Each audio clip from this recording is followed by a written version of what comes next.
Most of the recruiters that I speak to who are setting up automations, building AI workflows, getting LinkedIn sequences running are in many cases making less money than the recruiters who actually aren't doing any of that. And that's not a knock on AI and automation. I use it every single day. My team runs it, and there is a version of building automation that is useful. And there's also a version of building automation that is an extremely convincing way of avoiding the actual work. And if you're a recruiter or even a business owner who spent the last few weeks setting up all of these tools, testing them, building workflows, and you haven't made any money from it or a placement or even a meaningful step towards either of them, then I want to show you something in this video that I think is going to make you feel a little bit uncomfortable and then hopefully make you a lot of money as well. Okay, let's start with what's actually happening when you build automations before you have results. You start building an automation because you want to do more in less time, and that's a reasonable goal. But here's what's actually happening, certainly for the first couple of months. You spend a week setting up LinkedIn outreach sequences. You spend time getting your email sending platform right. You test a couple of messages, you tweak the copy, you adjust the timing, and it feels like progress. It is progress in the sense that you're building infrastructure, but at the end of that week, you still haven't generated a client or a candidate or made a placement or arranged any interviews.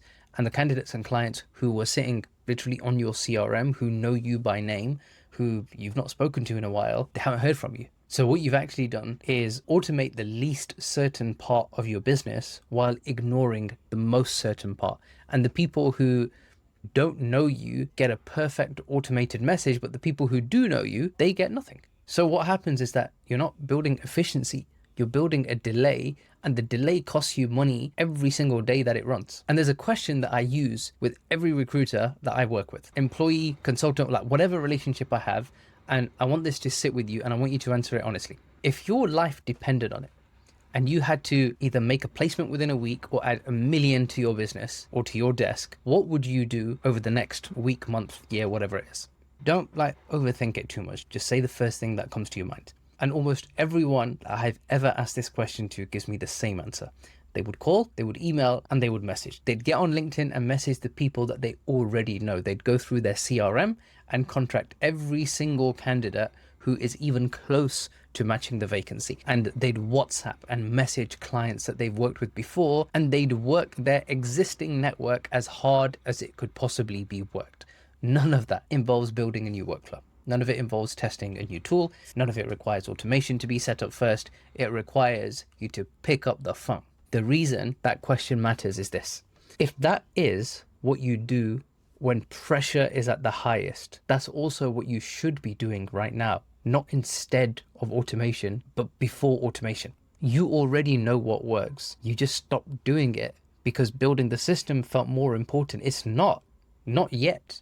Now, here's the part that I just don't want you to misunderstand, because it isn't an argument against AI and automation. It's an argument about sequencing. Automation doesn't create results. It actually multiplies them. So if you find a message that works for you, automate it. You send it 5 times and you get 5 responses. Yeah, automate it. If you find a candidate qualification question that converts well and you automate the follow-up, you qualify 5 times quicker. Yeah, that saves you a lot of time. By all means, do that.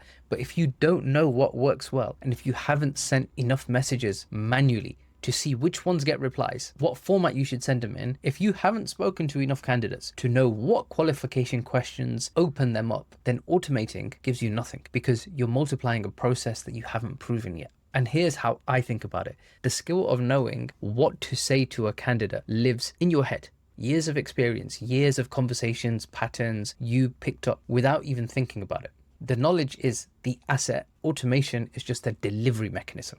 So if you automate before you've extracted that knowledge, you end up with a very efficient process that produces mediocre results at scale. Whereas if you extract the knowledge first, run it manually, refine it, prove it, then you automate it, you end up with an efficient process that produces your best work at scale. So automating nothing until you know what works, because automated bad is just bad faster. Now, I want to make this clear. I'm not saying that you ignore any idea of preparation. What I'm saying is to do the minimum just to get moving and sort the rest out along the way. And in a recruitment business, the minimum to get you moving is Do you have candidates that you can call? Do you have clients who you can call? Start there. Because a person who doesn't do that isn't making any progress. The one who does is. Just don't be that recruiter or business owner who spent 6 months building the perfect workflow and hasn't actually generated any clients, candidates, or placements from it. By the way, if you are building a recruitment business, maybe even you're an employed recruiter, then I'd appreciate if you just heard what I had to say here. Effectively, what I'm looking to do is number one, I'm hiring and growing in my own recruitment business. So message me on LinkedIn if you want to explore the idea of even working with me. If you are looking to establish your own recruitment business and grow it from there, then at the moment I am supporting a few people doing that. And there's some information below. You can book in a call with me or someone in my team. If it's a good fit, we'll make it work. If it's not, we'll try and point you in the right direction. And if you are running a recruitment business between 1 and 10 employees, like you're the founder, you're leading the business, and you're thinking about either closing down, merging, or maybe even working in partnership with us would strengthen both of our businesses, then I'm open to that conversation as well. So just hit me up on LinkedIn and we can take a conversation from there. Okay, so I was talking about the order of things. So what is the right order? Because I'm not telling you not to build automation or use AI. I'm telling you what has to happen first. I would rather hire an old school recruiter who doesn't believe in AI and automation that bills 400, maybe even $500,000 a year, than a recruiter who has built every workflow imaginable and bills absolutely nothing. And the reason why is this.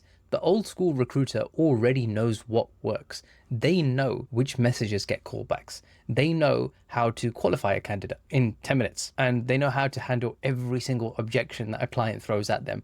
The knowledge is real and it's proven.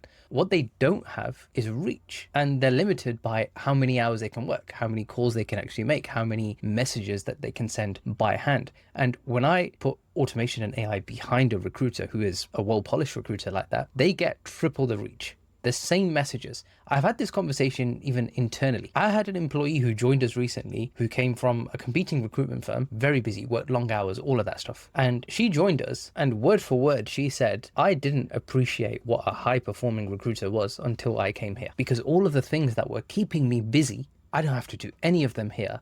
And the amount of candidates and clients that I get to speak with in a given day is completely different. And now I'm beginning to see and understand why everyone performs so well here, word for word. And that's the bit that I actually enjoy, which is literally tripling the outreach of every single person who comes and works for us. So the same message that basically already worked, that's going out 3 or 4 times a day to different people, clients, candidates, the same process that already converted, running every day, automated instead of doing it manually. That's where time efficiency really comes in. So the contrast with a recruiter who has built everything perfectly but hasn't proven what works yet, automation gives them nothing to multiply. So the sequence is this: manual work first, prove the message and the process and the approach, then automate it so it runs without you, and then layer in AI to personalize and improve the whole thing at scale, not the other way around.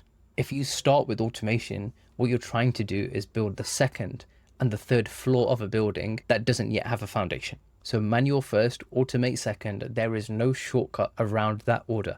I know that's not what you want to hear, but it's what will actually produce the result. So I want to leave you with something practical, because I know the question that comes up after you watch a video like this is that, okay, but how much manual work before I actually automate? Well, the answer is this: you automate when you have something worth automating. That means that you've sent enough messages to know which ones get replies. You've spoken to enough candidates to know which questions and openers work really, really well. And you run enough email campaigns to know which subject lines get opened. You don't necessarily need years of data. You just don't need to be perfect. You need enough repetition to see the pattern. Or if you want, you can use that link to book in a call and come and work for me, and we've got 10 years worth of data and we'll just hand it over to you. So anyway, for most recruiters, there's a few weeks of consistent manual outreach, not months, not years, a few weeks, done properly every single day without stopping to build something completely brand new. And when you have that pattern, you automate it, and then you do the next manual process and prove that all at the same time. And you automate that one too. And then that turns into a skill, and then it becomes a workflow, and that's how everything kicks off. So here's the question that I want you to sit with. Go back to the question that I asked earlier. If your life depended on you making a placement or adding $1 million to your business or your desk, what would you do? And whatever the honest answer is, that is your priority this week. Not automation, not the workflow, not the AI setup, the thing that would work if everything else was stripped away. Do that thing, do it manually, do it until it works, then automate it. Manual first, automate second. There is no shortcut around that order, and I'm not going to stop repeating that. Now, if you want to understand the manual processes, some of you may or may not know, especially if you're new to the channel, I actually released a full 5-hour course on how to start a recruitment business, literally from scratch. This is the kind of stuff where people have commented and said like, bro, I paid 5K for a course and you just explained it so much better. Like, they're the kind of messages that I got. It's 5 hours long. It's end to end from start to finish of everything that I would do to help start and grow a recruitment business. The idea is that you shouldn't really want to work with me or have to pay me anything until you've already got going. If you want to start sooner, that's not a problem at all. I've supported beginners that I've worked with. But the reason why I put that video online is because I wanted it to be for free, and I didn't want to leave any excuse for anybody to say they don't know how to start a recruitment business. It is literally for free. And I have had countless people message me saying, bro, I appreciate you releasing that video. I've used it. I followed every single step and I am making a lot of money from this. Thank you so much. So if you go and check out this video, then hopefully I'll be getting a message like that from you pretty soon. I'll see you in the next video.